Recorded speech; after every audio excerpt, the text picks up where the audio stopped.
Que é hoje? Hoje é palestra sobre, mais um pouco sobre as emoções, né? A questão de emocional e intelectual, como é que essas duas coisas interagem e como é que a gente poderia usar um pouco melhor, né? Uma das coisas que me assombram, o fato de a gente não entender nada disso, é uma coisa deveria ser óbvio.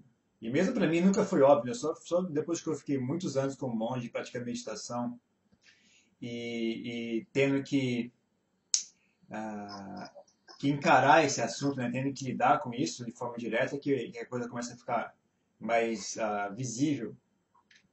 Mas eu digo que a pessoa comum, né? A pessoa mediana, não conhece nada desse assunto. Conhece muito, muito pouco. E mesmo as ciências, né? Essas ciências da psiquiatria, a ciência da neurologia, tem algum conhecimento, mais do que as pessoas comuns conhecem, mas ainda é muito tosco, né? Quando eu vejo as pessoas, vejo os textos, essas coisas, é muito, muito grosseiro, muito tosco mesmo.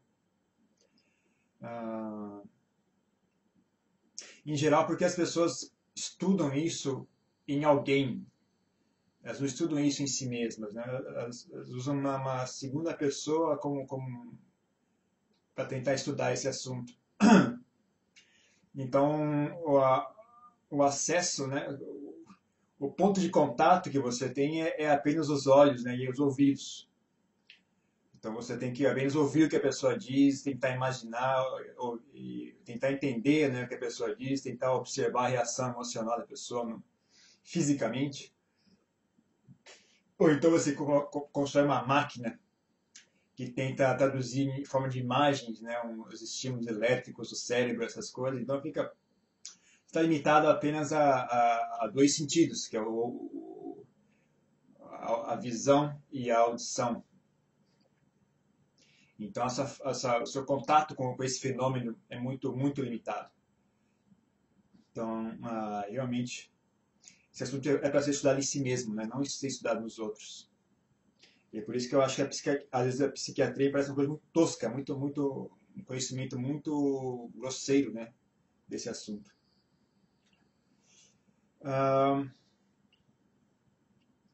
Então tem vários mitos, né, que surgem por causa desse conhecimento distorcido que nós temos. Tem vários mitos, né? Um dos mitos mais comuns é de que existe uma emoção, um estado mental, né, que seja a nossa mente natural, que seja a forma correta da nossa mente. Que na verdade não existe, né? A mente um fenômeno completamente efêmero, né? Ele não tem uma fundação, não tem um poste, fixo. Ela não é um objeto fixo, né? Uma coisa que vai se transformando constantemente. Não tem forma. O, a, o, a coisa que parece uma forma na mente é mais um hábito, né? Que é repetido frequentemente. Ah, quando você repete frequentemente o mesmo estado mental, a mesma emoção, aquilo entra num ciclo, né? E fica meio que automático, né? A volição já não entra mais, não é mais necessária para que aquele fenômeno se manifeste, né? Então dá a impressão de que a mente é assim mesmo, né? O jeito que ela é assim mesmo, é a forma natural da mente. Mas na verdade não é, na verdade é apenas o hábito, né? O ciclo mental que as pessoas desenvolvem. Ah,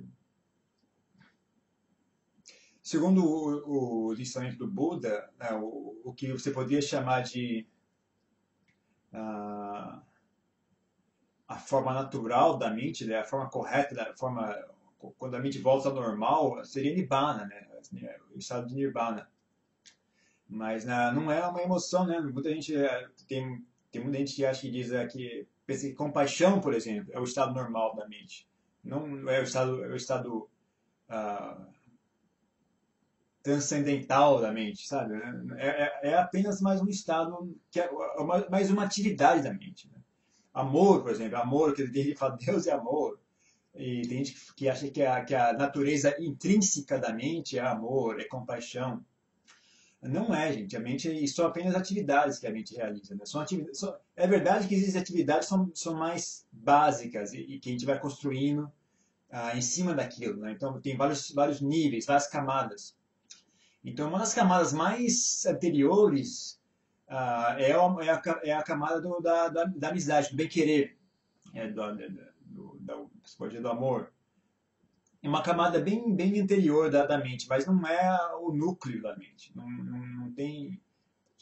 Por baixo daquilo ainda tem outras coisas. Ainda tem o estado de consciência, por exemplo, é uma coisa que é anterior ao estado do bem-querer.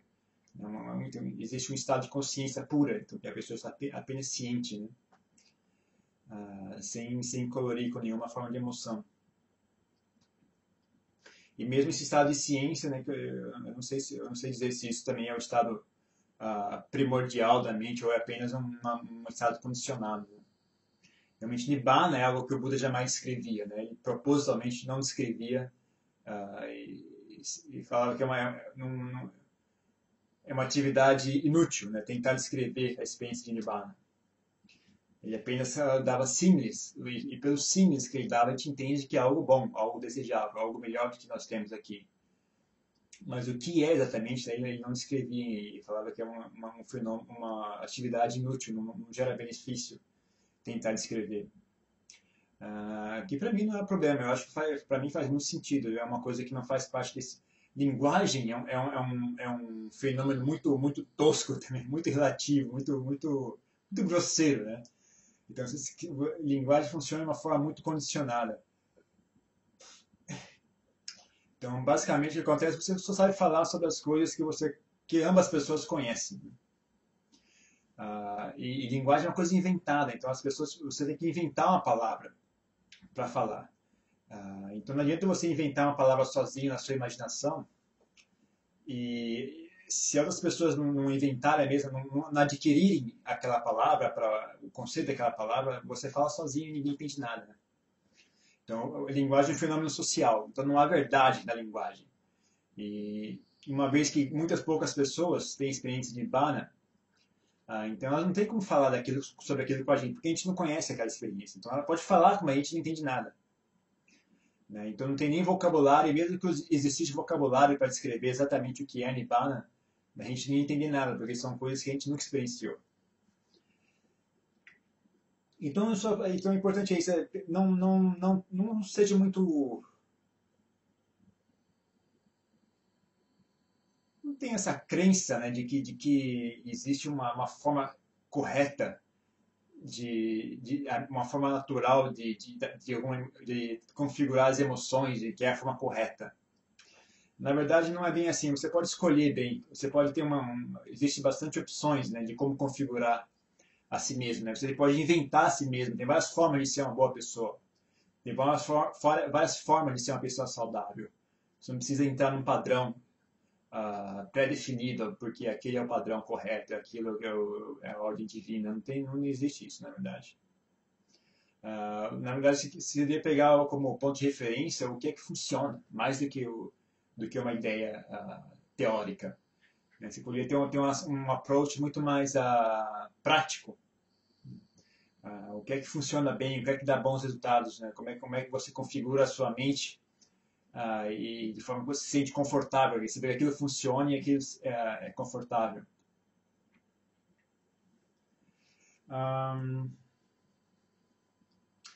Então, realmente é isso. As pessoas precisam ter um pouco mais de proatividade nesse assunto. Precisava ter um pouco mais de proatividade e desenvolver a si mesmo, ter a atitude de construir a si mesmo, né? Construir e manter a si mesmo. Não adianta construir e depois deixar jogar fora. Tem que construir e suster aquilo. Porque, como eu disse, não há um estado mental que seja estável e esteja ali por si só, né? Seja independente, imutável.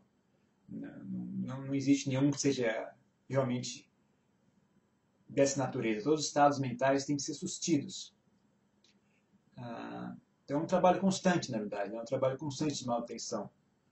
O negócio que acontece quando você pega um bom embalo, né, às vezes você entra num ciclo bem longo de um estado mental bom, então você pode relaxar um pouco, mas em geral, né, principalmente para a maioria dos seres humanos, o nascimento humano é um nascimento que requer manutenção, tem que ser dada manutenção constante, porque a gente está bem na beirada, né, bem na borda entre o bem e o mal, né? Então a gente tem que sempre fazer um esforço, ainda mais hoje em dia que o vento bate para a esquerda, né? Então você tem que jogar o corpo para a direita, né? Tem que fazer um esforço para ficar no lado da direita. Se você tentar, se você tentar ficar só no ponto médio, né? Sem fazer o contrapeso, o vento vai te jogar para a esquerda, né? Então hoje é uma época em que as pessoas se degeneram. Não é uma época em que as pessoas naturalmente evoluem, é uma época em que as pessoas naturalmente se degeneram. Então, o normal de se ver hoje em dia é uma pessoa que não faz um trabalho para ir contra a correnteza, ela vai ser naturalmente arrastada pela essa correnteza. Né?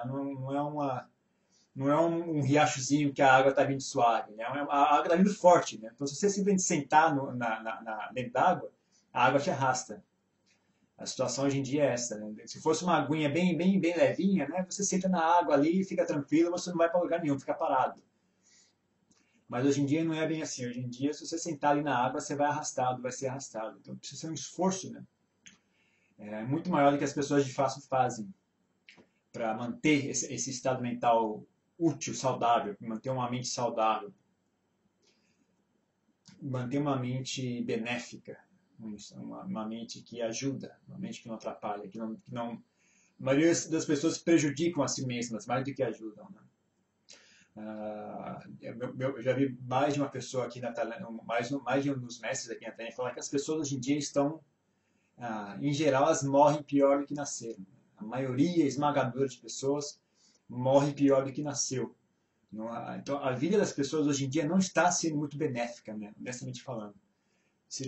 Então, precisa de um certo esforço nesse assunto. Né? Só ficar à toa não resolve. Se fosse uma época que a sociedade fosse mais saudável, o mundo tivesse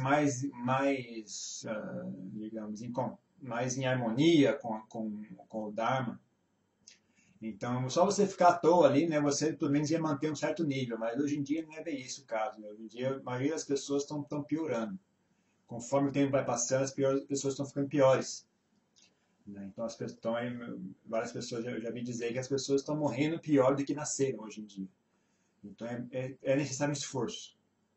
Entendo que é uma tarefa a ser realizada e é uma tarefa que requer, de fato, esforço, interesse, né, e dedicação. Então, o que você pode considerar um estado normal, o estado normal de uma pessoa é aquele estado que a pessoa repete frequentemente. É aquilo que a pessoa faz. É aquele estado que a pessoa cultiva com frequência, que ela repete com frequência, até ficar automático. Então, você diz uma pessoa muito raivosa é porque ela está constantemente, ela está sempre, frequentemente, ela está com raiva.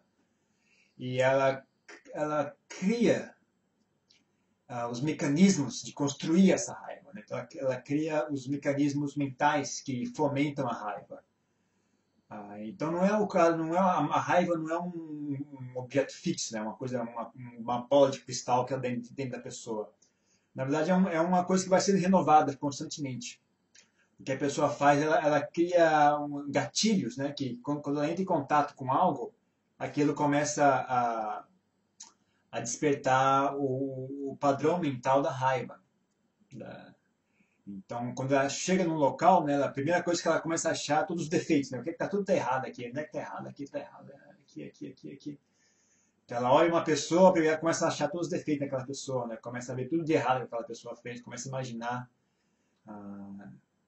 Então, ela cria um hábito, de construir raiva. Então, as pessoas criam um hábito de construir desejos, né? Construir ganância, construir medo, né? construir ansiedade. Já viu gente que tem um hábito de ansiedade, não? Como é que é? A pessoa vê, oh meu Deus, não vai dar certo. Ah, agora vai chover, tenho certeza que vai chover, não vai dar certo, não vai dar certo. Você cria o hábito, né? Ela cria o hábito de ver tudo que pode dar errado, né? Então ela cria o hábito de ver tudo que vai dar errado e começa a ficar com medo, né? Então é uma falta de habilidade, né, em guiar a si mesmo, guiar a própria mente. E esses hábitos a gente retira de várias formas, né? Esses hábitos eles vêm do contato social, experiência da vida, né? Você vê as crianças que são muito agredidas, que são pequenas, né? Então elas tendem a crescer com muita raiva, né? Porque elas passam por muita dor. Então elas, assim, a ser muito aversivas, né? Então elas tendem a criar o hábito mental da raiva. Então tem experiências em geral desde criança, né? Desde que você nasce isso já vai sendo condicionado por experiências, pela educação, né? Ver que as pessoas, isso também é gente conscientemente condicionamos, né, as crianças de certa forma. A gente faz um esforço para condicionar a reação emocional das crianças de uma forma ou de outra. E os pais fazem isso, a escola faz isso, os vizinhos fazem isso, aí tem interação com as outras crianças, com o ambiente. E aí hoje em dia nós temos a maravilhosa televisão, videogame, internet. E todo esse pessoal tem uma opinião de como é que eles querem que você seja, né? Então, hoje em dia,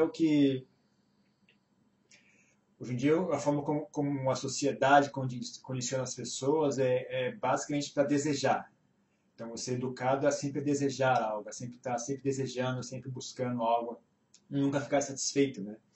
E é um desejo muito mesquinho, né? Uma forma de desejo muito baixo, muito mesquinho, né? Que as pessoas entendem como sendo legal, né? Que a gente presta na televisão como sendo algo legal, algo bom. Na verdade, é muito baixo. É um comportamento muito baixo. É o comportamento que as pessoas acham interessante, as pessoas elogiam, que aparece na TV, no filme como um bom exemplo, né? Na verdade, é uma coisa muito baixa. Né? É um comportamento bastante tosco, bastante grosseiro. Então, hoje em dia as pessoas são, em geral, a sociedade virou uma sociedade mercantilista, né? Então, a atividade principal da nossa sociedade é vender coisas, né? A maioria, quem sempre faz tudo em termos de compra e venda. Então, o principal fator, né, que permeia nossa sociedade é o desejo. O desejo de obter algo, principalmente bens materiais e prazeres, né? Os bens materiais, na verdade, todos os bens materiais que a gente possui, em geral, giram em torno da questão do prazer. Obter prazer e evitar a dor. Então, nós somos grandes máquinas de desejo, né? Os seres humanos, hoje em dia, são máquinas de desejo. E acontece que os desejos, quando eles não são satisfeitos, né? Não demora muito, eles azedam e viram ódio, né? Então, na verdade, raiva é o desejo estragado. Depois que o desejo estraga, o que acontece é raiva. Também, né? Uma das fontes da raiva, do ódio, é a frustração. Então, a pessoa que tem muitos desejos tem muitos deveres a cumprir, né? Tem vários mestres a serem alimentados, né? Tem vários mestres dando ordens para aquela pessoa. Tem uma vida bastante estressante por si só. E quanto mais desejo você tem, menos capaz de satisfazer todos eles você vai ser, mais frustrado você vai ser e mais agressivo e, por consequência, mais raivoso e agressivo você vai ser. Então, as pessoas que são muito idealistas, as pessoas têm um ideal muito elevado de como o mundo deveria ser, como é que essa pessoa deveria falar comigo, como é que o governo deveria ser, como é que aquilo deveria ser, isso, aquilo. As pessoas têm muita raiva, né? Porque elas têm um desejo de que as coisas sejam de uma forma específica e a coisa não é daquele jeito. Então gera frustração e raiva. Mas, de novo, como eu disse no começo, né, não pense que existe, por exemplo, é proibido sentir raiva. Não é bem aí, porque, como eu disse, não tem uma emoção, um estado mental que seja o estado mental puro e divino. Todos esses estados mentais têm um lado positivo e negativo, né? É uma questão muito mais utilitária, né? Do o que é útil, e o que é que não é útil, e o que é útil em cada situação, né? Em cada situação é diferente, né? O que você usa em situações diferentes não é a mesma coisa. É, então, mesmo a aversão, por exemplo, se eu for pensar até a aversão, né? Se você vê algo ruim que você não gosta, você sente aversão por aquilo e isso pode ser bom, né? Se algo, por exemplo, você vê, não sei, pessoas usando drogas, né? Você vê aquilo como sendo algo baixo, né? Algo ruim, que você não quero isso, não me recuso a fazer parte disso. E não só isso, eu vou inclusive trabalhar para evitar que isso aconteça, né? Para evitar que as pessoas ah, fiquem viciadas em drogas e etc. Então não tem uma emoção que seja maléfica por si mesmo, mesmo a aversão pode ser útil, mas que existe uma forma correta de configurar as coisas, uma forma que seja útil, seja funcional. E o que é que as pessoas, e exatamente o que as pessoas não fazem, né? As pessoas não, é uma bagunça. O que as pessoas fazem é realmente uma bagunça. Triste. Elas simplesmente caem em extremos, né? Extremos de emoção e ficam presas naquilo. Isso se chama mente grosseira. A mente grosseira ela tem que ter um estímulo muito forte para que ela reaja, né? Então, se é uma pessoa que tem uma audição ruim, eu sei que na orelha dela ele está, você está ouvindo? Então, deu a hora, vamos para casa, né? Tem que fazer aquelas manobras todas para poder passar a mensagem para a pessoa. Então, quando a mente das pessoas é grosseira, elas só reagem a emoções muito exageradas, né? Então, as televisões e os filmes vão ficando cada vez mais exagerados, mais grosseiros, né? E as emoções vão ficando mais toscas, né? Mais primárias, né? Então, a política, né? Eu não acompanho muita política no Brasil, mas eu leio no jornal estrangeiro, né? Eu vejo como é que nos Estados Unidos, por exemplo, a política é extremamente é um teatro terrível, né? Eu não me lembro no Brasil ser tão ruim assim como é nos Estados Unidos. É um teatro estranhíssimo, é uma caricatura de gente, né? São como se fossem umas caricaturas, né? Cada político, né? Cada personagem aí, muito, muito estranho. Por que isso? Porque as pessoas são tão toscas, né? As pessoas têm uma mente grosseira, né? Elas só reagem a emoções muito, muito primárias, né? Elas estão bastante, muito bombardeada, né? Sensorialmente. Você conseguir chamar a atenção de alguém, você tem que fazer algo muito tosco, né? Muito, muito grosseiro para conseguir. Isso vai piorando constantemente, né? Tem alguns países aí que o pessoal sai na porrada, né? Dentro do parlamento, né? Não sei, o pessoal sai brigando, sai dando soco e pontapé, né? É uma coisa bem grosseira mesmo, né? Ah, então, uma coisa que ajudaria bastante é pacificar bastante essas emoções, né? Existe um estado mental chamado equanimidade, que ele é muito útil e muito necessário, e que as pessoas não conhecem hoje em dia. Ninguém conhece esse estado mental. Isso parece que já desapareceu dos seres humanos. Ele é muito, muito útil. Então, e não só isso, mas também ah, refinar bastante essas emoções, né? Deixar as mais sutis, né? Não deixar a mente cair em extremos muito grandes de emoções, seja de felicidade, seja de tristeza, seja de raiva, mesmo de bem-querer, não deixar a mente exagerar, ficar muito ah, exagerada, não deixar a coisa perder o ponto de equilíbrio, né? Então, equanimidade é um estado mental muito útil e eu não acho que é o caso de erradicar todas as emoções, mas era bom lapidar muito, né? O que as pessoas andam fazendo hoje em dia é muito grosseiro. Então, lapidar bastante essas emoções, suavizar, suavizar essas emoções seria muito interessante. Se as suas emoções forem suaves, elas são flexíveis. Elas são flexíveis, né? Elas se adaptam à situação rapidamente, né? Você chega em uma situação X, uma situação nova, que requer uma reação emocional.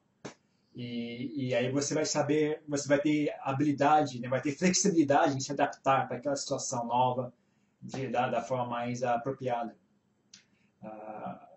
Então, o leque de emoções que você vai ser capaz de produzir vai ser maior.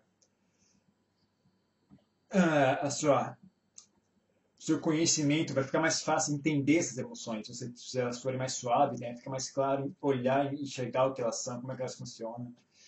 E aí você pode começar a escolher, né, quais são as que você quer cultivar, quais são as que você quer evitar.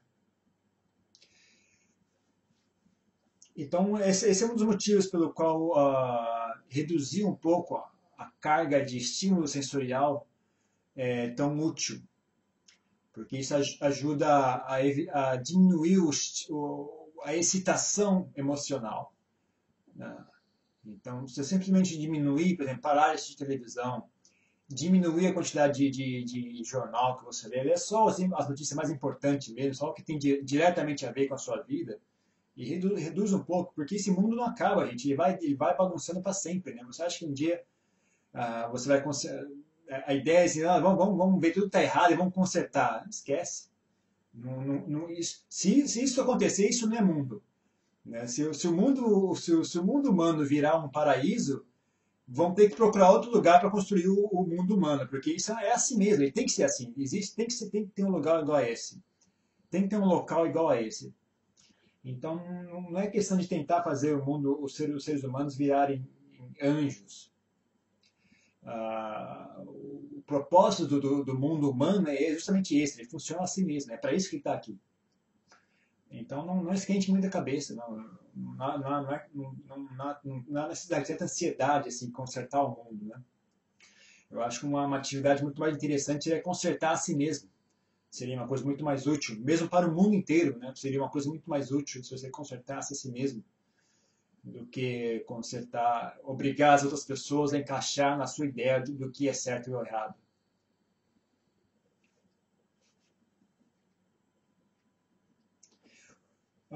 Outra distorção, outro problema que é esse estímulo a prazeres sensoriais que nós temos, gera uma incapacidade em lidar com a dor. E dor faz parte da nossa existência. A gente não tem como existir sem experienciar a dor. Então, quanto mais prazeres quanto mais frequente é a nossa experiência de prazer, mais incapaz a nossa mente vai ficando de experienciar a dor, de lidar com o sofrimento. Então isso gera uma distorção também, né? Assim, o conforto material hoje em dia é completamente fora de propósito. Né? Se você pensar bem, uma pessoa que é dita pobre hoje em dia tem muito mais prazer sensorial do que o rei tinha dos 100 anos atrás, 200 anos atrás. Né? Por exemplo, você tem uma como é que chama? Bom, esse computador aqui, né? O computador você consegue assistir qualquer filme que você quiser, a hora que você quiser. Você consegue ouvir qualquer música que você quiser, a hora que você quiser. E a música sai perfeitinha, né? Antigamente, o rei queria ouvir música, ele tinha que chamar músicos para vir na frente dele e tocar a música. Então, o repertório é meio bastante limitado. O repertório era limitado. Essas músicas são feitas em laboratório, são feitas em estúdios, né, de forma artificial. Então, se você ouvir uma banda tocando de verdade, ouvir a música gravada, né, a qualidade é muito diferente. Né? O refinamento, né, o grau de refinamento é muito diferente. Então isso vai para tudo, né? Imagem, né? O rei não tinha como ver um filme que fosse, né? Então não tinha essa opção desse prazer. Comida, né? O que você acha que o rei comia o quê? O que estava disponível naquela época, né? Antigamente, não sei se você lembra, tinha época para cada fruta, né? Tem a época que dá para comer laranja, a manga sai numa época do ano, melancia, essas coisas tinha uma época do ano que você comia essas coisas. Não era que nem hoje em dia que está tudo disponível o ano inteiro, porque é tudo feito um produto químico ou é importado de outra região. Antigamente ele tinha que esperar, né? Na época que não tinha manga, o rei não comia manga e pronto, morreu o assunto, ele não tinha para quem chorar e reclamar. Mas hoje em dia ninguém conhece mais isso, né? Você quer qualquer comida, você pega o telefone, em 5 minutos chega na sua casa, né? Comida chinesa, italiana, japonesa, tailandesa, americana, qualquer comida que você quiser. Já antigamente, mesmo a pessoa que fosse o maior milionário do mundo tinha que ter um cozinheiro que cozinhasse aquilo, né? Tinha a quantidade de ingredientes era limitada. Então eu digo, uma pessoa que acredita pobre hoje em dia tem mais prazeres sensuais do que o rei tinha há um tempo atrás. Então a quantidade de sensualidade que os seres humanos estão expostos hoje em dia, por causa da tecnologia, é muito, muito maior do que era antigamente. E isso cria uma distorção, né? Cria um defeito, digamos assim, no estado mental das pessoas, né? Então as pessoas entram num ciclo, né, de incompetência em lidar com o sofrimento, e o único método que as pessoas conhecem para lidar com o sofrimento é sobrepor com um novo prazer. Então entra num ciclo, uma busca frenética por mais prazeres, né? E essa busca frenética por mais prazeres reforça o materialismo, reforça o comercialismo, e esse comercialismo reforça a cultura de prazer, a cultura de desejos e a cultura de sensualidade. E isso entra no ciclo, né? E vai assim desse jeito. Então, é essa correnteza que eu estava falando agora há pouco, né? Você se sentar no meio do rio, você vai ser arrastado por essa correnteza que eu acabei de escrever agora. Então, fiquem atentos, por favor.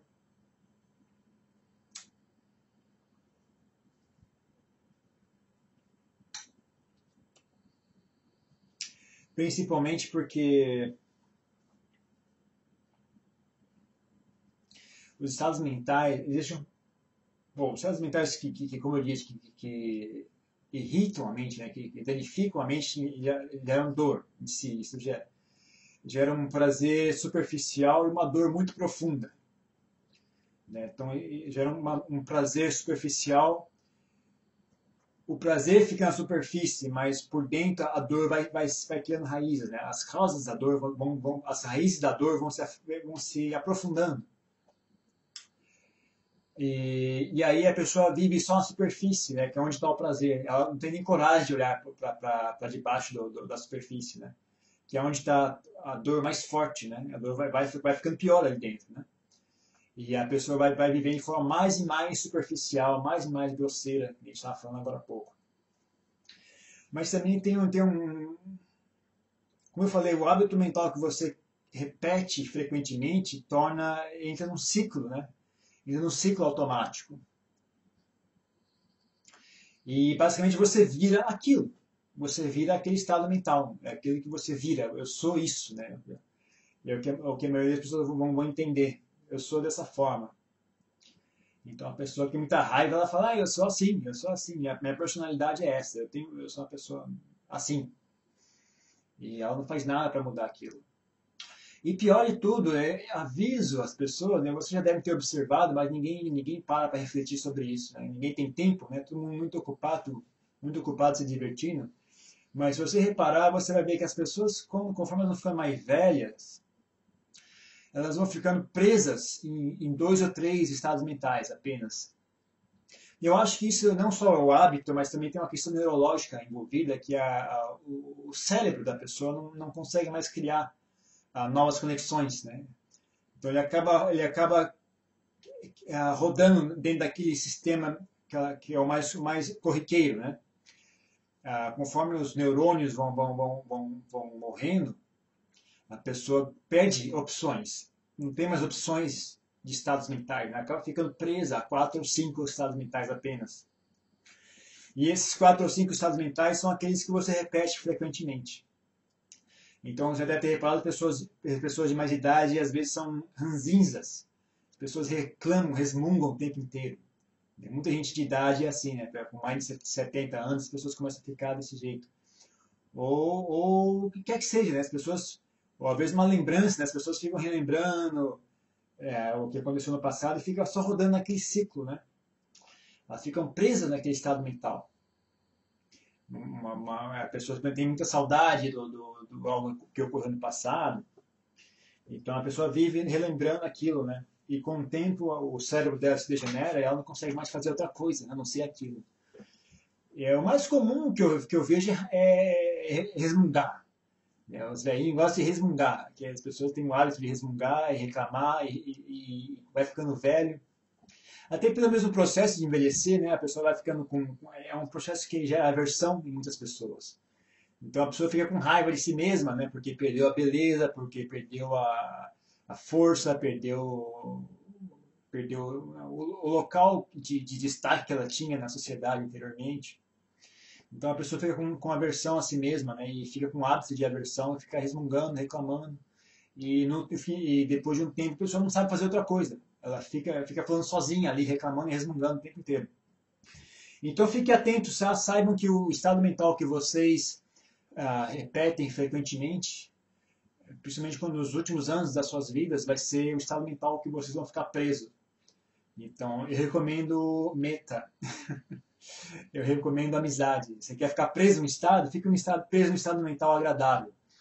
Por exemplo, o estado mental do bem-querer, que é um bom estado mental para você ficar preso, né? É um período curto, né? Só mais alguns anos, mas ainda assim já é uma coisa agradável.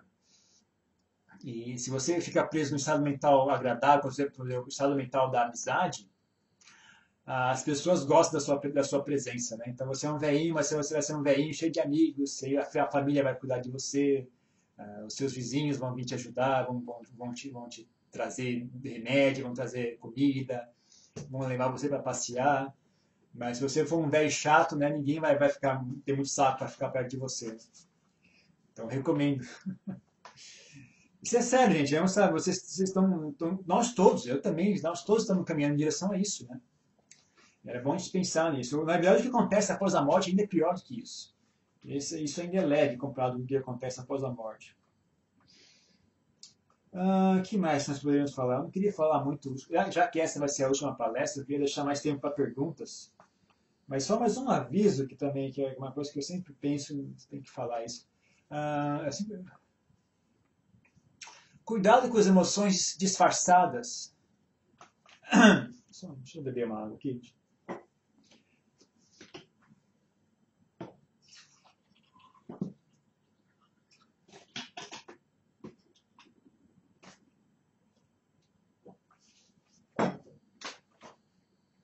Cuidado com as emoções disfarçadas, né?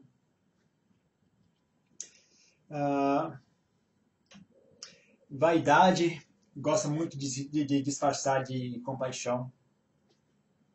Raiva gosta de se disfarçar de compaixão, né? A raiva, né?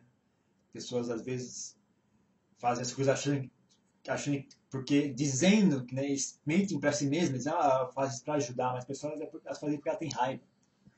Elas têm um ódio que é um para-raio, né? Para descarregar aquele ódio. Às vezes as pessoas fazem protestos, né? Fazem toda uma briga política. Não, nós queremos melhorar, mas na verdade metade daquilo é apenas raiva mesmo. Ela quer descarregar a raiva dela. Então a vaidade se disfarça de compaixão, a raiva se disfarça de compaixão. O que mais? Raiva. Sensualidade se disfarça de compaixão. Sensualidade. Preguiça se disfarça de inteligência. Preguiça se disfarça de desânimo. As pessoas às vezes elas têm aquela atitude bem de eu não vou conseguir, meu nível está muito baixo, isso aqui é muito elevado para mim, eu não vou conseguir fazer isso. Mas na verdade isso é só preguiça, né? A preguiça não quer lidar com aquilo, então a pessoa se esconde atrás do desânimo.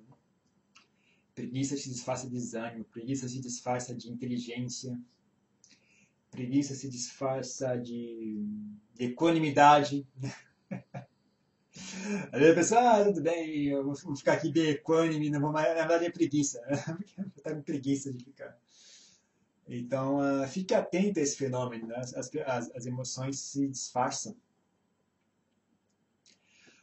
Então, de novo, né, uma coisa que ajuda bastante é você suavizar as suas emoções, assim fica mais fácil identificar, né, e enxergar a si mesmo e ver mais claramente o que é que você está, o que de fato está acontecendo dentro de você, né, o que é que de fato está acontecendo. E manusear essas emoções, elas são suaves, né, é mais fácil manusear as emoções, mais fácil guiar, né, a sua mente, escolher qual é a emoção que você quer cultivar. O que mais nós poderíamos dizer de útil sobre esse assunto? Bom, acho que é só isso, né? Eu acho que eu vou deixar para vocês fazerem perguntas. Vocês querem fazer uma pergunta ou não? Eu vou começar lendo aqui, tá? Aqui só tem uma pergunta, eu vou ler essa aqui, depois vocês podem fazer pergunta. Bante, você poderia falar um pouco sobre a sua rotina no monastério? Quantas horas de trabalho, de meditação e de estudos? Hoje em dia eu não tenho uma rotina muito fixa, né? Não só porque eu já tenho 10 anos de monge, então eu já não tenho uma... Em geral, nos primeiros anos é que você se impõe uma rotina fixa, né? Para os novatos, tem uma rotina fixa, né? Depois de um certo tempo, você está livre para organizar a sua própria rotina. Mas eu também, porque eu tenho problema de saúde, então também depende do meu corpo, né? Do dia que eu estou mais fraco, do dia que eu estou melhorzinho. Então eu não consigo nem mesmo a quantidade o horário para acordar é muito incerto, depende do meu corpo. Mas quando eu comecei, né, a rotina era acordar todo dia às 3 da manhã, às 3:30, tinha como chama aquela, puja, ou praticava sozinho na minha cabana, até o sol raiar. Quando o sol raiava, a gente ia até o salão principal, limpava ali, preparava, varria, limpava o local onde vai ser feita a refeição. Por volta das 6 horas, a gente saía para pedir esmola na rua, para recolher esmola, voltava umas 7 horas. E aí deixava a comida toda lá na cozinha, os leigos que os leigos vêm do vilarejo e arrumam a comida, e às vezes preparam algo mais. A refeição era às 8:30. 8:30 refeição, 9 horas acabou a refeição, limpa a tigela, lava a tigela, guarda. E aí tá liberado. Ah, não, lá no Apananachata eles faziam um negócio interessante. Após a refeição, a gente trabalhava, que é uma boa ideia, viu? Os monastérios tailandeses não fazem isso, porque na verdade eu elogio os estrangeiros nisso. Após a refeição, a gente trabalhava. Então trabalhava 1 hora, 1 hora e meia, limpando, consertando, às vezes mais do que isso, né? Limpava o monastério, consertava o que está quebrado.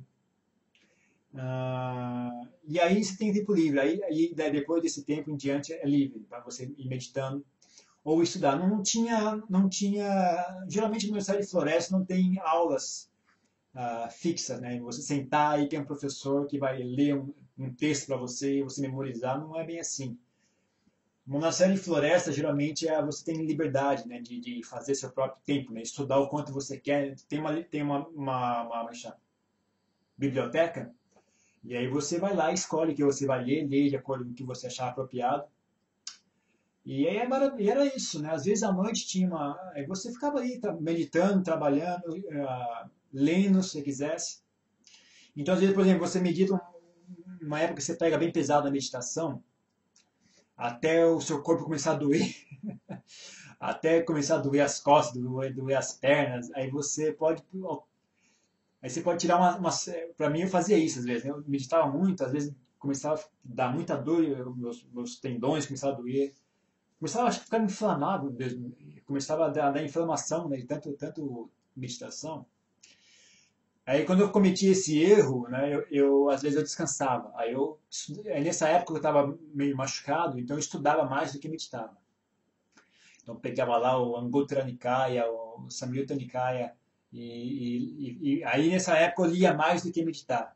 Mas aí quando o corpo se recuperava, eu voltava mais a meditar do que ler. Né? Nunca, não sou muito fã de estudar, não. E aí é isso, viu? Não tem uma coisa fixa, né? Depende do monastério também, né? Cada monastério tem uma rotina diferente. Onde eu estou agora é muito interessante, não tem nada, absolutamente nada. A gente não tem rotina alguma. A única rotina é às 5h40 eu saio em Pindabat, né? Vou recolher comida, e às 7h20 é refeição. E aí acabou, não tem mais nada. A rotina de limpeza é feita de forma informal. Então não tem horário para fazer o trabalho aqui de limpeza, né? Também tem muito pouco para limpar aqui, a monastério é muito simplesinho, não tem nada para limpar aqui. Então geralmente umas 4 horas da tarde eu saio e limpo um pouco, limpo o salão principal. Mas fora isso é tempo livre o tempo inteiro. Não tem nenhuma rotina fixa hoje em dia, né? Mas quando você chega no monastério tem rotina assim, né? Mas eu hoje em dia não tenho rotina. A única rotina que eu tenho é 7h20, refeição. Só isso. Meu único compromisso diário é esse. O pessoal de Cajidama tem alguma pergunta ou não?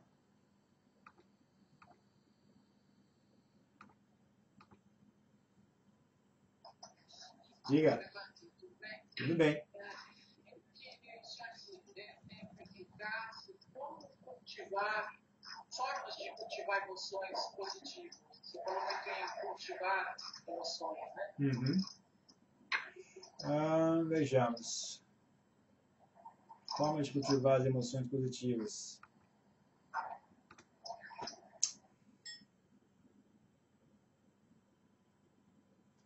Eu acho que o primeiro mesmo é você começar a ter deleite nessas emoções. Começar a ver o lado positivo, olhar, né? É uma questão de opinião. Reorganizar suas opiniões era uma boa. Né? Reorganizar suas opiniões. Sair um pouco do esquema fixo da sociedade e adquirir mais o ponto de vista do Buda.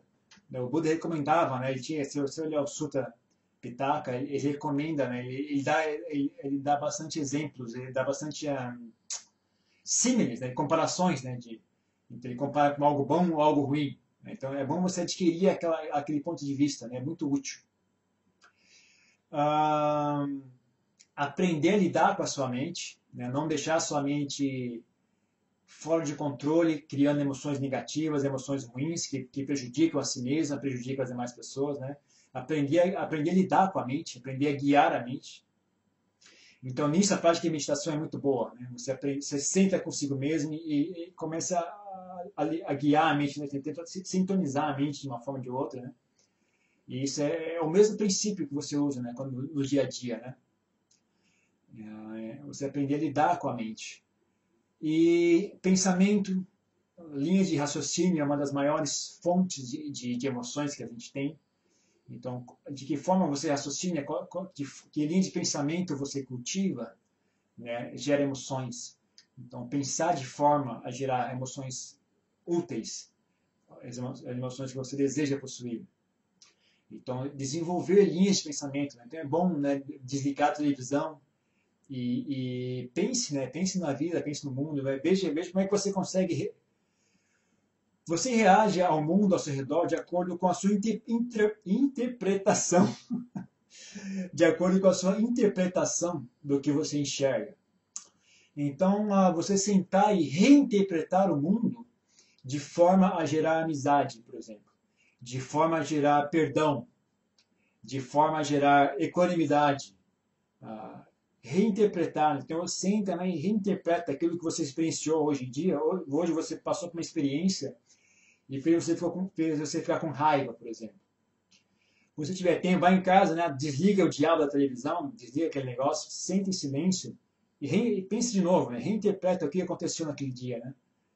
Peraí, mas será que não é por esse lado? E se eu olhar esse outro ponto de vista, né? Talvez aí a raiva desaparece. Em vez de raiva, gera compaixão, gera amizade. Né? Tenta enxergar sob os olhos daquela pessoa, né? Por que será que ela falou daquele jeito, né? O que será que acontece, né? Será que não, então você tenta reinterpretar, né? Então o pensamento, né? A forma de pensar e você fazer isso com frequência vira um hábito mental. E aí, então essa é a questão que eu falei, né, de que o que você repete frequentemente vira um hábito, também funciona a nosso favor, né? Então você cultiva isso com frequência, isso vira um hábito e aí fica automático. Quando fica automático, a nota 10. Eu recomendo, é excelente. A sua vida muda por completo, né? Você cria o hábito de enxergar as pessoas com bons olhos, mas sem ficar burro, né? Assim, não é que enxergar as pessoas com bons olhos e ficar tapado, né? Mesmo as pessoas ciente que do lado ruim das pessoas, você ainda conseguir sentir amizade, né? O que as pessoas fazem, elas usam burrice para ficar boas, para ficar bondosas, né? Então, para ficar bondosas, as pessoas fecham os olhos para o lado ruim das pessoas. Para mim, isso é um recurso não serve. Eu acho que algumas religiões, né, ensinam assim, mas eu não acho que isso esteja de acordo com o ensinamento do Buda, né? O Buda, a qualidade que ele mais elogiava era a sabedoria. Então, a pessoa ter que fazer recurso da ignorância para conseguir ser uma boa pessoa não serve. Não serve. Então, é muito, muito, muito gostoso quando você consegue enxergar o mundo com sabedoria e ainda assim sentir amizade. Isso existe, gente. Isso existe. Eu juro para você que existe. Vocês não precisam ficar tapados, ficar aqueles maconheiros, né? Tudo legal, nota 10, tudo legal. Aqueles hippies, né? Mas não precisa ficar assim e também não precisa ter medo da verdade, né? A verdade e bem-estar não são incompatíveis. Eu não tenho medo da verdade, isso esquenta a cabeça, né? Existe uma forma correta de existir que funciona. Então é isso, hábito mental, saber lidar consigo mesmo, cultivar, é, enxergar, sentir prazer, né, nessas emoções que são úteis e linha de raciocínio também, né? E também organizar um pouco a sua vida, viu? Evitar situações que você vê que gera muita irritação mental e você não consegue lidar, às vezes você tem que ter um pouco de humildade e recuar, sabe? Eu faço isso, eu já prometi para mim mesmo, eu nunca mais vou morar com gringo, com europeu e americano. Prometi para mim, uma promessa que eu fiz para mim mesmo. Né? Não moro mais com gringo, com alemão, como é que chama? Holandês, americano. Me recuso, porque eu não consigo lidar com ele, eu não consigo lidar. Eu não sei, eu não tenho competência para lidar com a sociedade. O modo deles existirem, para mim, é muito doloroso. Né? Então eu não consigo lidar com eles, eu desisti já. Então eu evito. Né? Então também para vocês aí, se você tem alguma situação que você se vê, eu não consigo, isso aqui está muito difícil para mim, eu não consigo lidar com isso. Às vezes você também recua, né, e evita situações muito, muito irritantes, muito difíceis, né? Isso também ajuda, ok? Mais uma pergunta aí? Tem que ligar o microfone.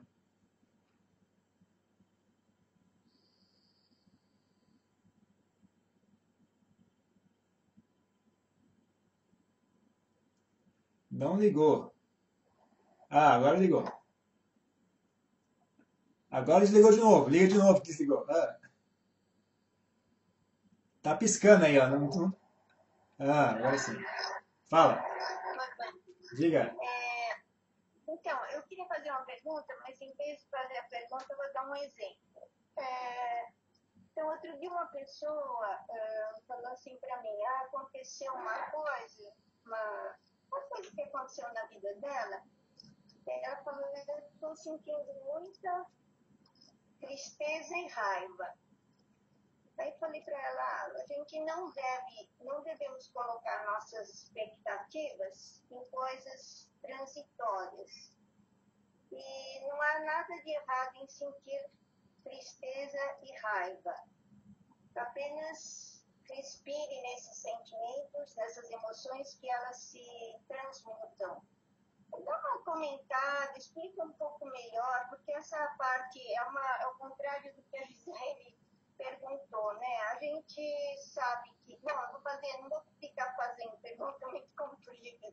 Pode perguntar. Mas, enfim, ao mesmo tempo a gente não pode negar essas emoções, tem que entrar em contato com elas, e ao mesmo tempo tem todas essas formas de trabalhar que o senhor colocou. Dá uma comentada aí sobre isso. Então, o que acontece é que eu acho que tá bom, o conselho que você deu está correto. Ah,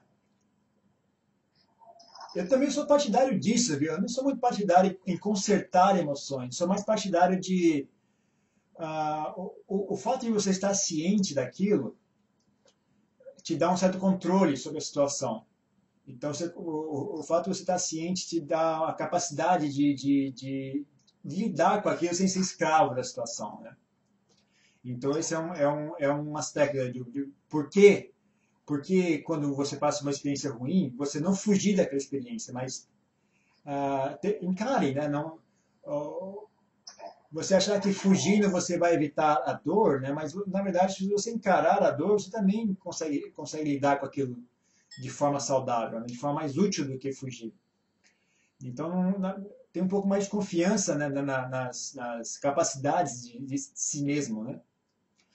E agora também tem um aspecto de que essas coisas não são permanentes, né? Então é uma ótima estratégia você simplesmente não interferir, né? Você simplesmente estar ciente, ficar olhando, né? Porque também tem aquela emoção tem um potencial de gerar muito dano.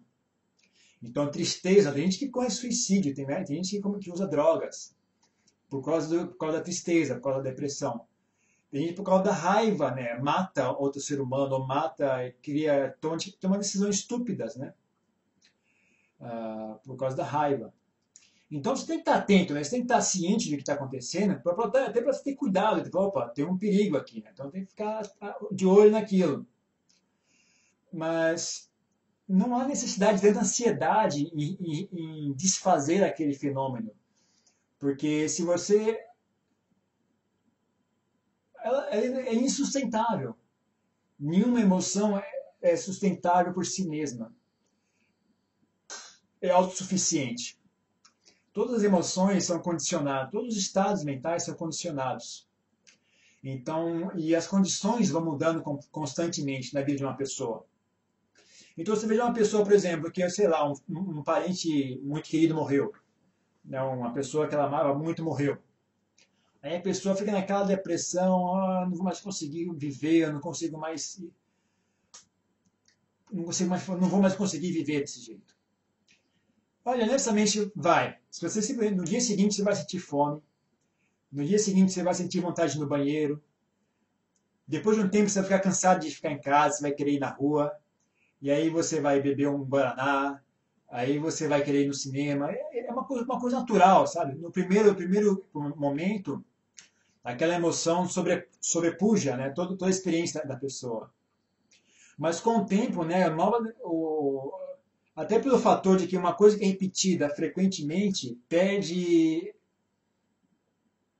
o estímulo que é repetido frequentemente perde a gente perde a sensibilidade àquela coisa. Então, a mesma dor, né? Se uma dor é constante, com o tempo você perde sensibilidade àquela dor. Então ela deixa de ter um pouco a força dela diminui. Mesmo que ela esteja presente, né, a força dela de controlar a sua pessoa diminui. Então às vezes é uma boa estratégia, né? Se for uma coisa não muito forte, eu recomendo só deixar passar mesmo, vai vivendo, vai continuar, vai tocando a sua vida diária, né? Com o tempo as coisas vão se reajustando. Eu só recomendo interferir quando for uma coisa muito forte, uma coisa que é tá pegando muito, assim, tem uma urgência em resolver aquele assunto. Aí é bom sentar, até pedir ajuda para um amigo, às vezes, né, conversar com um amigo, você desabafar, ir no psiquiatra, às vezes, talvez, né? E tentar ativamente tentar reverter aquele estado mental.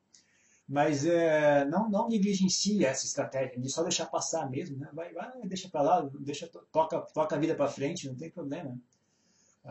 Não tem obrigação de consertar tudo. E também não tem obrigação de sempre estar perfeito, né? É impossível isso. Então, esteja preparado, né, para passar por experiências negativas, experiências difíceis, né? Então é só isso, não tem muito a questão, tudo é impermanente, inclusive a dor e o sofrimento, né? Então isso existe, né? É uma boa estratégia, também é possível para quem estiver interessado. Ok? Mais alguma coisa não? Então eu vou lendo aqui, ó. Bante, poderia, por favor, falar... Peraí, vamos voltar do começo? Já está aqui, né? Poderia, por favor, falar mais detalhadamente sobre a emoção da equanimidade? Espera só um minutinho, eu vou responder essa pergunta aqui, depois eu volto para a caixa da arma. Bante, poderia, por favor, falar mais detalhadamente sobre a emoção da equanimidade? Aí é que tá, tem uma questão aqui que é o seguinte, essa palavra emoção realmente uma coisa meio complicada. Em Pali, eles usam a palavra aramana, e que é também a palavra que eles usam em tailandês. Na verdade, é um estado mental, né? As emoções são um estado mental, a equanimidade é um estado mental. Então, eu acho que dentro do uso ocidental da palavra, equanimidade não seria bem uma emoção, né? Mas na verdade, as emoções são estados mentais, né? Então, o estado mental da equanimidade é o estado mental da ciência, estar ciente. É um estado mental que é uma atividade da mente que ela não tem uma coloração de aversão ou apego, né? É um estado mental que apenas está ciente, né? Está ciente, né? Observando em silêncio, em ciência, ciente, né? E ele não é colorido por raiva ou desejo, né? Ele é muito útil porque ele revela detalhes que a mente colorida pelas emoções não revela. A mente colorida pelas emoções distorce muito o que a gente enxerga. Então, o estado da equanimidade ele é muito útil porque ele revela muitos detalhes sobre o que a gente está experienciando, o que a gente está enxergando, o que está acontecendo ao nosso redor. Então é muito legal, esse estado da equanimidade é muito legal. E ele tem um prazer muito sutil ali dentro. É um prazer muito sutil, um prazer muito refinado. Mas quando você adquire o hábito você adquire não só o propósito, né? Você vê que esse estado mental tem tantos benefícios,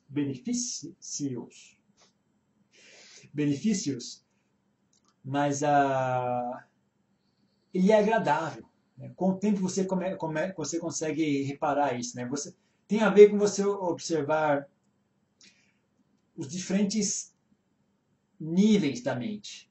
Então você perceber que a mente, mesmo a mente sentindo felicidade sensual, prazer sensual, ele requer um certo nível, uma quantidade de energia da mente. Para produzir aquele prazer, a mente precisa trabalhar, né?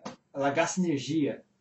E aí quando você vê um estado mental que é prazeroso e muito menos estressante, requer menos atividade, a mente repousa, fica tranquila, é um prazer muito suave, muito sutil, não requer esforço. E ele tem tantos benefícios, né? Ele é muito legal. Você começa a criar um apreço para o estado mental. E aí você começa a ficar até com preguiça de sentir felicidade, né? Você com preguiça de... às vezes, quando você pratica meditação, tem um estado de êxtase. Quando você primeiro experiencia esse êxtase, né? É uma coisa fantástica. Você fala, uau, isso aqui é incrível, nossa, maravilhoso. Eu nunca experienciei nada tão bom quanto esse. Mas com o tempo você vai repetindo, aquilo começa a ficar normal. E depois de um tempo começa a ficar cansativo. Na verdade, você fica de novo. Você chega um dia, você sente meditação, de novo esse daqui, que cansa, que chato. Né? Como é que isso vai passar? Né? Principalmente você já experienciou o que vem após esse êxtase, né? O êxtase fica uma coisa grosseira, né? Porque é uma coisa que você vê que tem uma leve irritação por trás daquele êxtase, né? tem uma atividade, a mente tem que construir aquilo, né? É uma coisa que a mente tem que ativamente construir. Gasta energia. E o ato de atividade que constrói esse êxtase é um pouco irritante. Né? Assim, dá para sentir, né? Muito sutil, mas tem uma irritação muito sutil ali por baixo. E você experiencia algo que é mais pacífico, que é limpo, né? Como se você procura o defeito e encontra. Você fala assim, onde é que tem um defeito aqui? Você não acha. E é muito mais agradável. E isso no nível muito mais, estou falando no nível mais profundo, né, praticamente meditação, mas no dia a dia também é assim, né, esse símbolo você pode também levar para o dia a dia. Então você está observando um fenômeno, observando algum evento, né, você pode observar aquilo com equanimidade, né, tem um prazer naquilo, tem um prazer, tem um bem-estar, tem uma sensação de descanso, né? Você descansa, você se sente relaxado, se sente descansado. E aí quando você tem que agir, né, você tem mais capacitado, mais energético, mais sábio, né? Você tem mais, você enxergou mais detalhes do que ocorre ao seu redor. Né? Então você sabe, quando você age, você funciona melhor. Então é bom de todos os lados. Esse estado de equanimidade é muito bom em todos os aspectos. Né? Tem alguma pergunta em São Paulo? Né?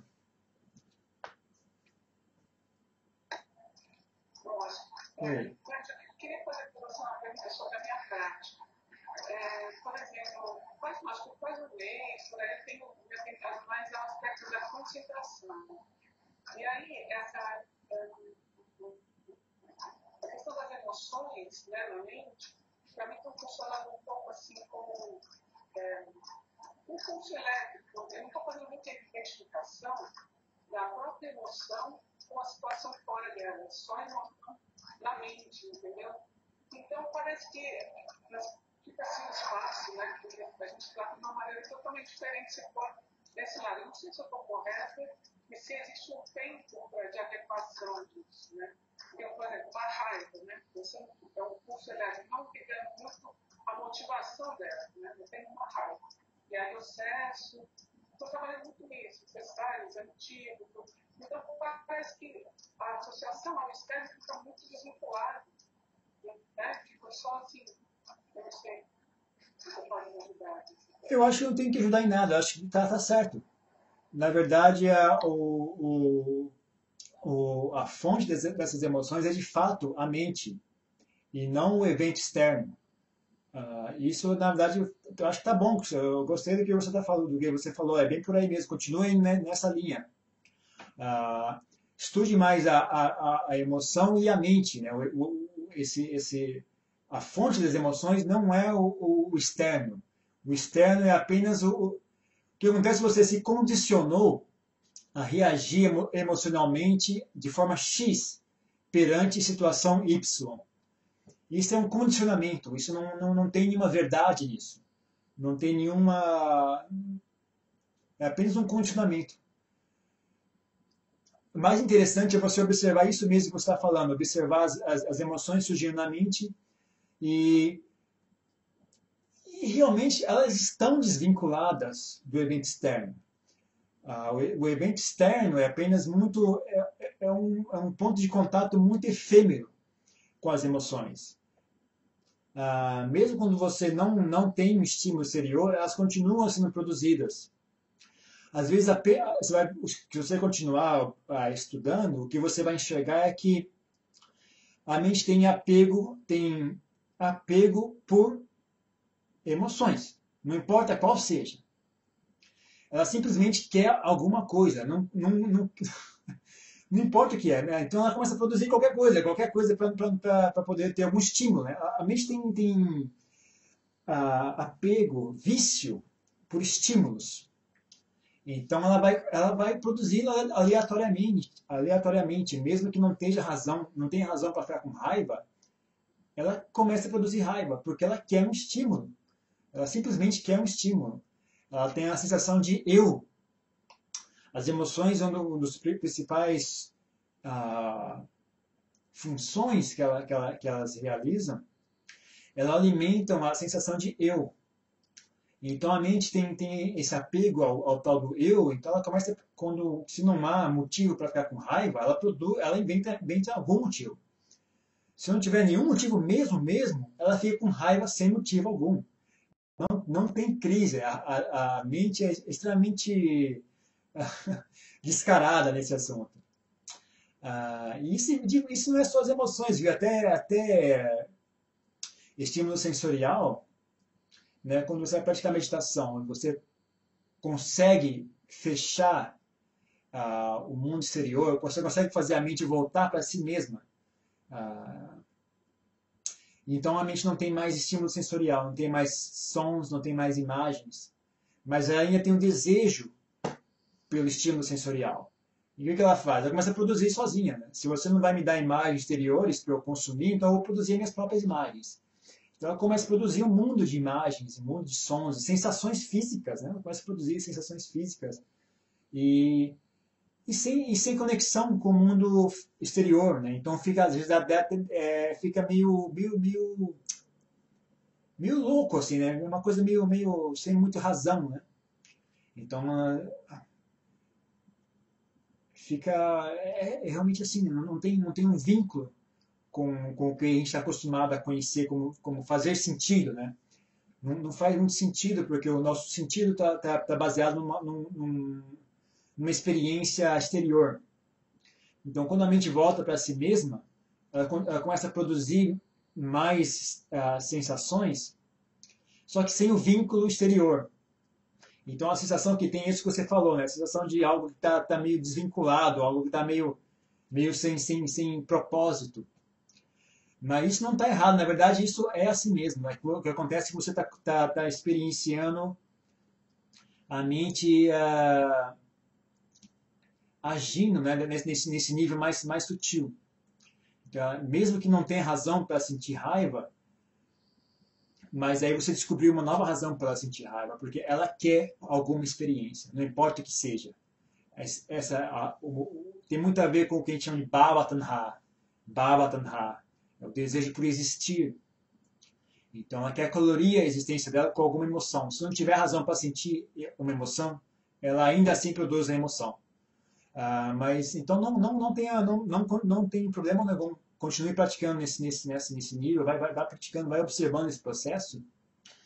O que você pode fazer é usar um pouco o reforço positivo, que é você, no meio de todas essas emoções, tenta achar o estado de equanimidade, o estado de sati, o estado de ciência, né? Tenta ficar naquele estado. Como é que eu sintonizo a minha mente? Como é que eu disponho? Não sei falar, não sei explicar isso.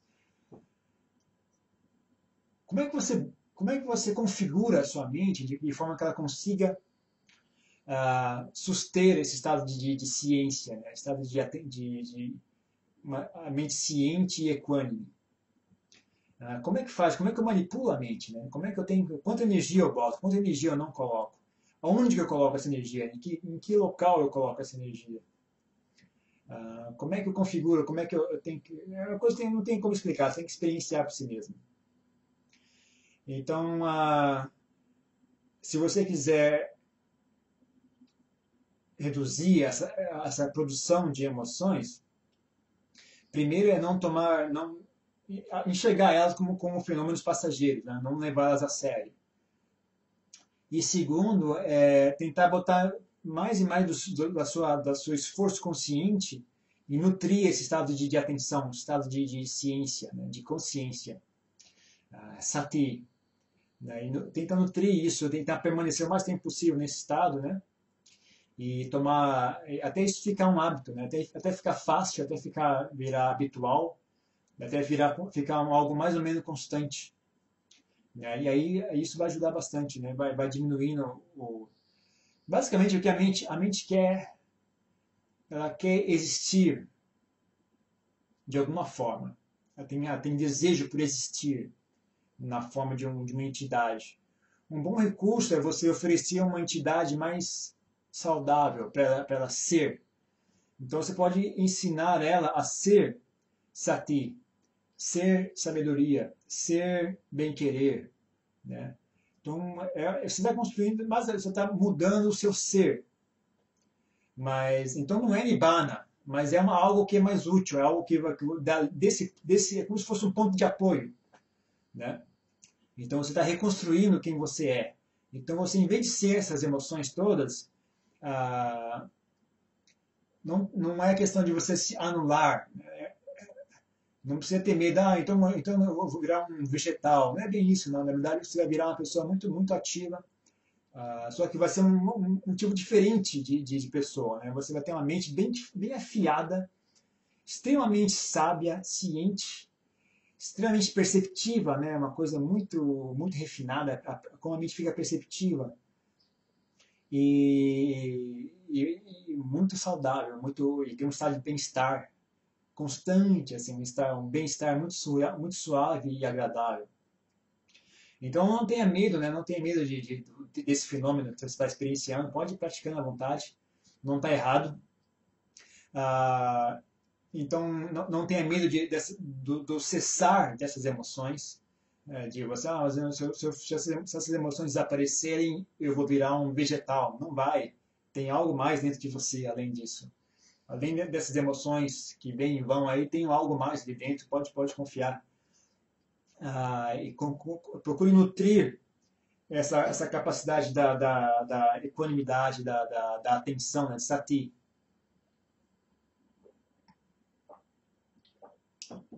Estar ciente. Estar ciente tem vários benefícios. E vai gerar bem-estar. Então vai ter prazer ali dentro, não se preocupe, você não vai se anular. Você vai continuar experienciando prazer, e eu digo um prazer muito maior, muito mais interessante do que você conhecia antes. Bhante, na prática de sati, é comum chegar a um ponto em que a mente esteja tão exausta de tentar se manter focada, que mesmo estando motivada a continuar praticando, a mente não tenha mais condições de entrar no estado de sati? Sim, eu também já passei por isso. Como é um estado tão diferente do que a gente está acostumado, inicialmente requer um esforço, né? Você requer um esforço para manter a mente ali. E realmente cansa, né? Eu passei exatamente a mesma coisa, né? Eu senti exausto, ao ponto de ter que deitar, né? Ficar ali, de deixar a mente relaxar, porque eu sentia cansaço mesmo.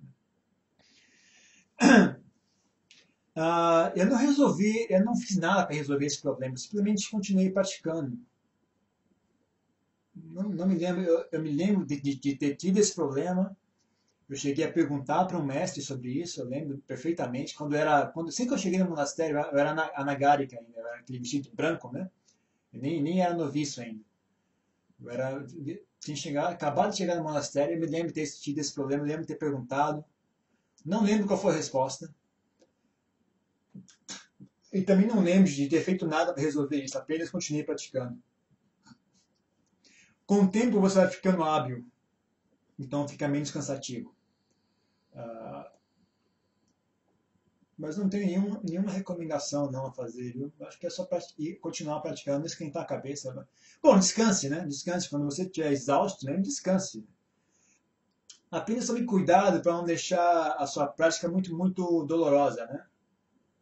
Não deixe a prática ficar muito sofrida, né? Então, se você esticar muito, sempre, com o tempo, a sua lembrança do que é prática de meditação é algo doloroso, algo cansativo, algo exaustivo. E aí você vai perdendo ânimo para praticar. Né? Então, na medida em que você estiver achando que está conseguindo lidar com esse cansaço sem muito estresse, vai praticando tranquilamente, vai praticando a si mesmo, continua tentando, continua se esforçando. Se isso começar a ficar muito estressante, a ponto de você começar a perder o ânimo para praticar, aí eu digo, é melhor pega leve, descansa um pouco mais, né? vai intercalando, pratica um pouco, descansa. seja um pouco humano consigo mesmo, né? Seja um pouco humano consigo mesmo. Não force demais, que às vezes o problema de forçar demais é que gera aversão. Né? E a pessoa não quer mais praticar, perde o ânimo, perde a vontade de continuar praticando, etc. Então, não é questão de que esforço seja ruim, mas é que às vezes gera um malefício, gera um efeito colateral. Né? Então, eu só digo isso, esteja atento a esse detalhe. Não, se você puxar muito, fica muito sofrido e aí a pessoa perde um ânimo. Né? Mas esse fenômeno que você está falando é comum, é normal. Eu acho que é o começo, é assim mesmo, Leon, é assim mesmo. Com o tempo como qualquer outra atividade nesse mundo. Qualquer outra coisa que você faça também é assim. Né? Você vai aprender a falar inglês, também é assim. No começo é cansativo, é chato, não anda, é desajeitado, é desengonçado. Mas com o tempo você vai repetindo, vai praticando, você vai ganhando fluência, vai ganhando habilidade. E até fica natural. Né? Com o tempo você fala inglês naturalmente, né? Nem pensa antes de falar inglês, né? Você vira uma coisa natural. Então, sati é a mesma coisa, não é diferente. O que mais tem de pergunta? Bante, você encontrou o Harial? Ele está vivo e bem? Sim, Harial está vivo e bem. Está lá no Mapjan com a Jananand, se adaptando, aprendendo. Né? Ele tinha machucado o joelho, mas agora já já sarou. Né? Eu acho que ele está bem, viu? Não veio nada. Está bem naquela, né? Todo monge novo sofre, né?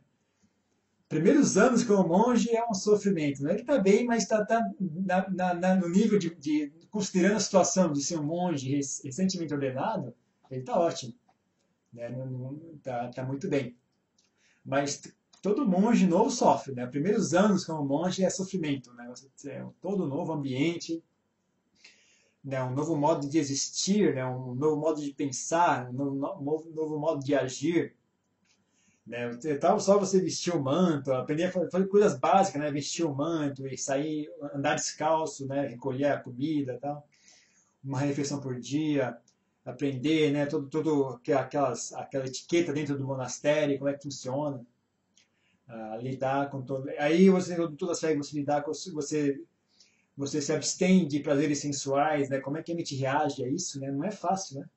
Mas ele está ótimo. Eu achei que ele está muito bem. Né? Ele mandou um abraço para todos, né? Parece que está tudo bem com ele. Ok? Mais alguma pergunta?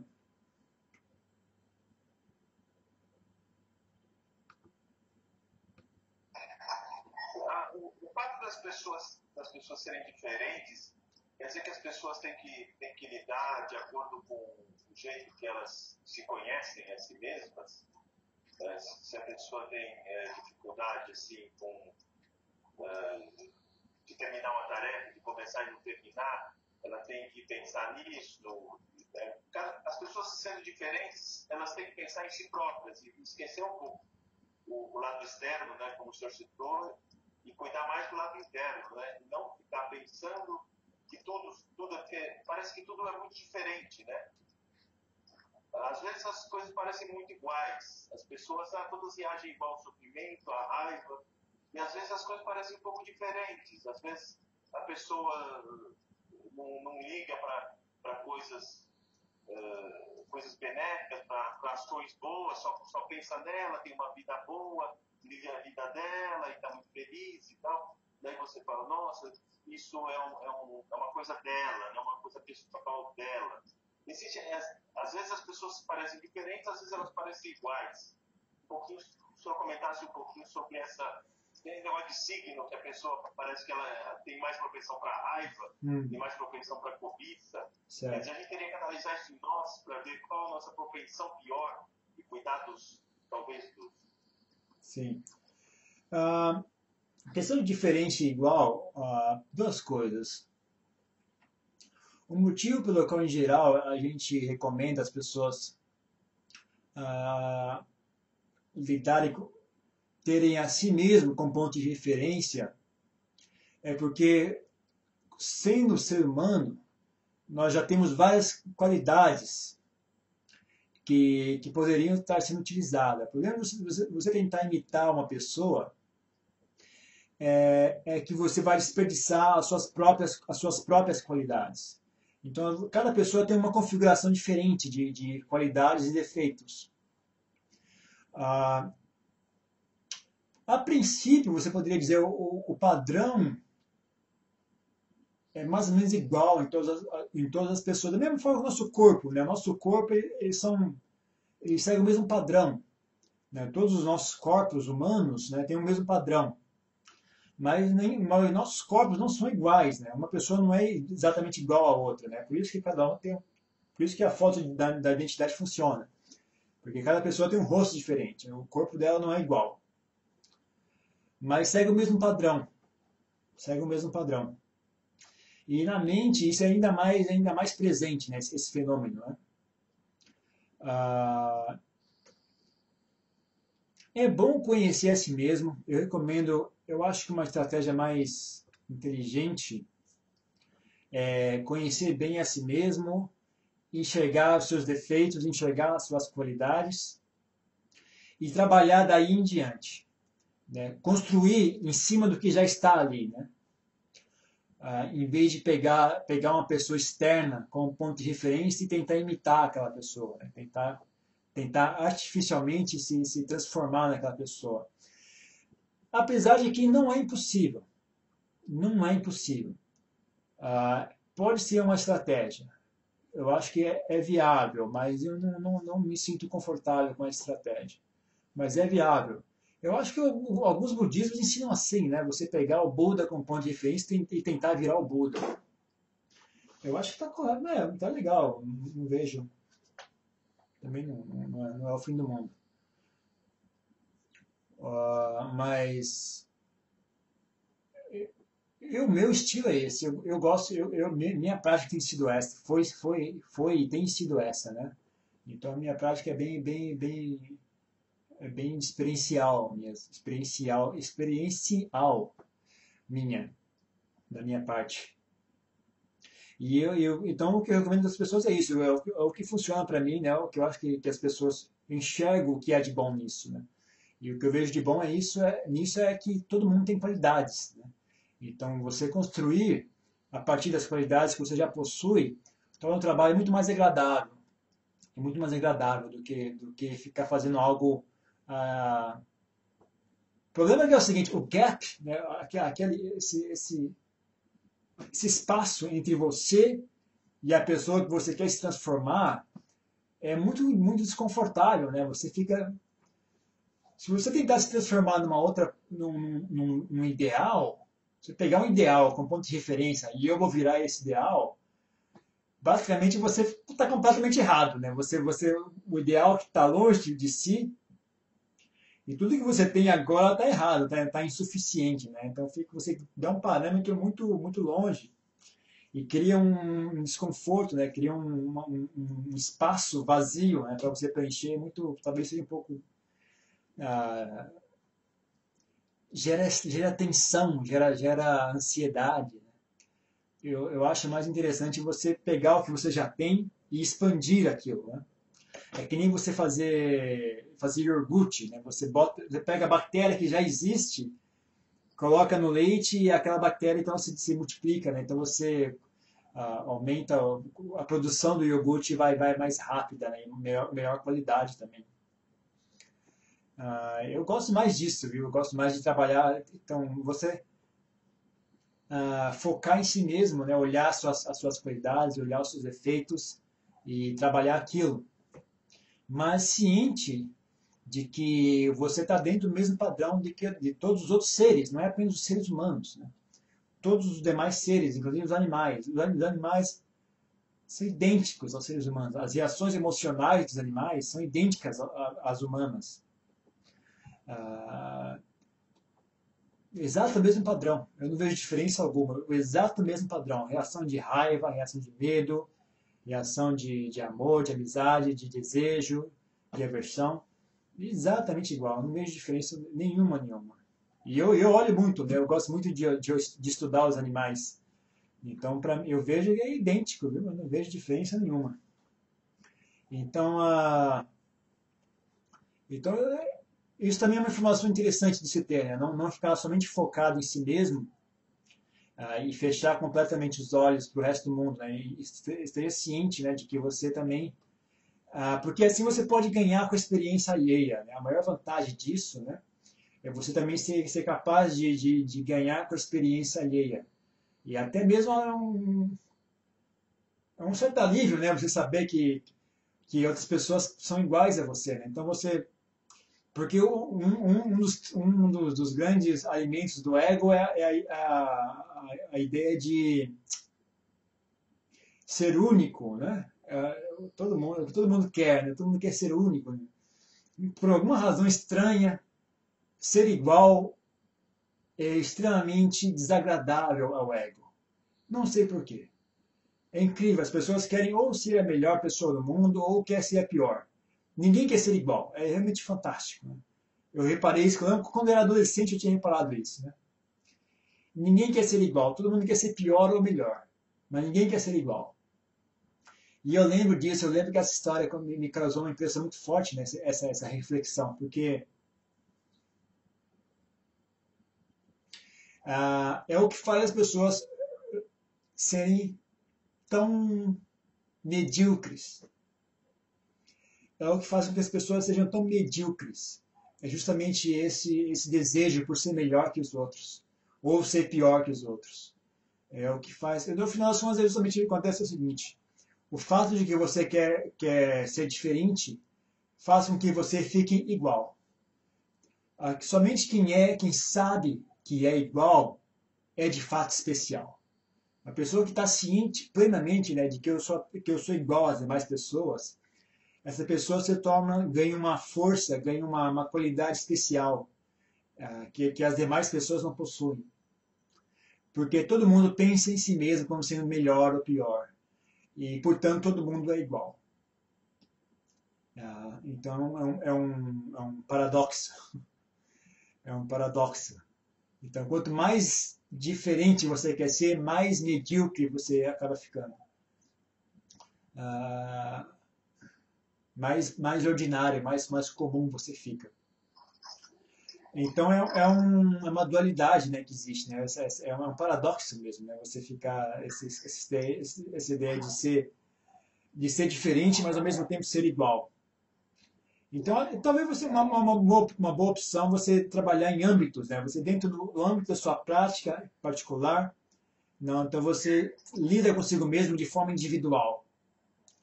Mas quando você lida com o mundo exterior, né, quando você vai para o âmbito exterior, né, então você entenda que você é igual aos outros. Né? É uma questão dupla. Existe uma dualidade, ambos estão corretos. Né? Eu sou diferente, está correto, eu sou igual, também está correto. Ok? Mas vocês não viram nada porque caiu a ligação de vocês. Né? Então depois você pega a gravação e ouve a sua resposta, viu, Alfredo? Não, obrigado, Bert. Tem mais alguma pergunta? A Silvia queria falar um pouquinho com o senhor, Bert. Pode dizer. Diga. Está encerrando ou vai responder mais alguma pergunta? Não, acho que é só isso, viu? Pelo jeito é só isso. Não tem mais nenhuma aqui nesse chat. Então, eu queria agradecer essa oportunidade, dessas palestras que foram ótimas, acho que você é muito benefício, foram excelentes, uma oportunidade realmente que a gente gostaria de continuar tendo no futuro, no seu retorno. Né? Eu queria perguntar, você vai ficar sem comunicação então nesse período? Sim. Vou desligar o e-mail, desligar a internet e vou ficar sem comunicação. Né? Então, eu ainda talvez ainda trabalhe um pouco, faça um pouco de tradução, né? Então ainda vou usar o computador, mas eu acho que a minha ideia é desligar a internet. E chegou a falar com o Adjan Anand sobre a possibilidade de ele dar essas palestras? Não. Adjan Anand? Não, acho muito pouco provável. Ele não tem tempo para isso. Adjan Anand não tem tempo. Nós vamos entrar em recesso para Portugal agora em junho, então estou pensando em contratar um banco de Portugal, quem sabe a gente possa ser inserido naquelas palestras. final de agosto, uma coisa nesse sentido, para a gente não perder, talvez, essa rotina que tem sido muito proveitosa. Né? Queria agradecer exatamente o Arno e desejar que seja um ótimo retiro de chuvas para vocês aí. Ok. E que a gente possa se ver logo. Ok, então. Ok, obrigado. Até mais. Boa sorte para vocês também aí.